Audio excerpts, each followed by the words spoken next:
एक छोटी से गांव में एक बुजुर्ग किसान रहता था जिसके दो बेटे अर्जुन और रमेश थे।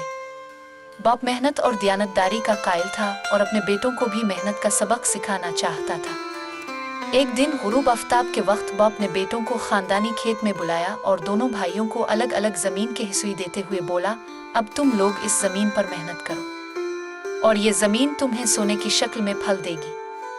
बड़े भाई अर्जुन ने बाप की नसीहत को दिल से कबूल किया और सुबह सवेरे खेतों में मेहनत करने लगा। वो हल चलाता, फसलों को पानी देता और जमीन की देखभाल करता। इसकी मेहनत से खेत सरसब्ज हो गया और सुनहरी गंदुम की फसल लहराने लगी। दूसरी तरफ छोटा सस्ती का शिकार हो गया और उसने बाप का कहा न माना। वो एक बड़े बरगद के दरख्त के नीचे बैठा रहता और कहता, जब जमीन खुद फसल उगा सकती है तो मुझे क्यों पसीना बहाना चाहिए।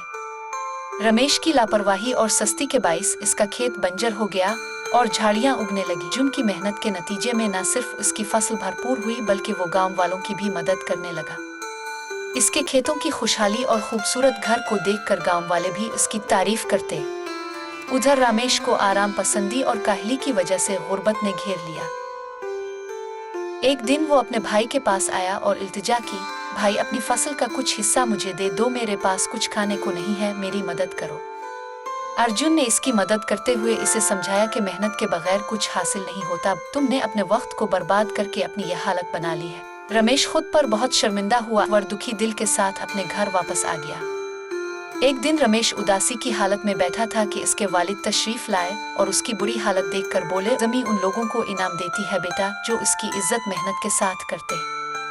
जमीन को बीज और पानी देना होता है, जब वो फल देती है और आप आने वाले वक्त में आराम और सुकून पाते हैं। रमेश को अपनी गलती का एहसास हो गया था। इसने अब आराम पसंदी को खैराबाद कहा और बाप की नसीहत पर अमल करते हुए मेहनत के साथ खेती शुरू कर दी।